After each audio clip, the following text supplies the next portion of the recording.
Sabarimala rope way പദ്ധതിയുടെ നടപടികൾ അതിവേഗം പുരോഗമിക്കുന്നു. പദ്ധതിക്ക് ഇനി വേണ്ടത് സംസ്ഥാന വൈൽഡ് ലൈഫ് ബോർഡിന്റെയും കേന്ദ്ര വനം പരിസ്ഥിതി മന്ത്രാലയത്തിന്റെയും അനുമതി.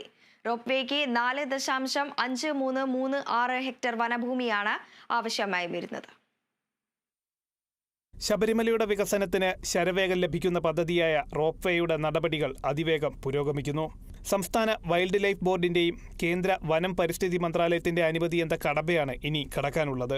ഇത് ലഭിച്ചാൽ നിർമ്മാണ പ്രവർത്തനങ്ങളിലേക്ക് നീങ്ങാമെന്നാണ് ദേവസ്വം ബോർഡിന്റെ കണക്കുകൂട്ടൽ. റാന്നി DFO, പെരിയാർ കടുവാ സങ്കേതം ഡെപ്യൂട്ടി ഡയറക്ടർ എന്നിവർ നൽകിയ റിപ്പോർട്ട് നിലവിൽ വനംവകുപ്പ് മേധാവിയുടെ പക്കലുണ്ട്. വൈൽഡ് ലൈഫ് ബോർഡ് ഇത് അംഗീകരിച്ച ശേഷം വേണം കേന്ദ്രത്തിന്റെ പരിഗണനയ്ക്ക് അയക്കാൻ. വനംവകുപ്പ് നിർദ്ദേശിച്ച സ്കെച്ചും കരാർ ഏറ്റെടുത്ത കമ്പനി പ്രതിനിധികൾ കൈമാറിയിട്ടുണ്ട്.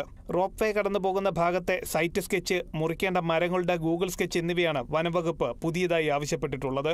റോപ്പ് വേക്ക് 4.5 ഹെക്ടർ വനഭൂമിയാണ് ആവശ്യം. ഈ മാസം അവസാനം നടക്കുന്ന വൈൽഡ് ലൈഫ് ബോർഡ് യോഗത്തിൽ ഇക്കാര്യം പരിഗണിക്കുമെന്നാണ് സൂചന. പമ്പ ഹിൽ ടോപ്പിൽ നിന്നും സന്നിധാനം പോലീസ് ബാരക്ക് വരെ 2.7 കിലോമീറ്ററാണ് റോപ്പ് വേയുടെ നീളം. പമ്പ ഹിൽ ടോപ്പിലുള്ള പാർക്കിംഗ് ഗ്രൗണ്ടിലാണ് റോപ്പ് വേയുടെ പ്രധാന സ്റ്റേഷൻ.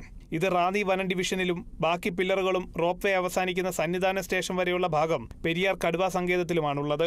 അതുകൊണ്ട് തന്നെ സ്ഥലം വിട്ടുകിട്ടാൻ റാന്നി DFO, പെരിയാർ കടുവാ സങ്കേതം ഡെപ്യൂട്ടി ഡയറക്ടർ എന്നിവരുടെ അനുകൂല റിപ്പോർട്ടും ആവശ്യമാണ്. Kerala vision news, Pathanamthitta.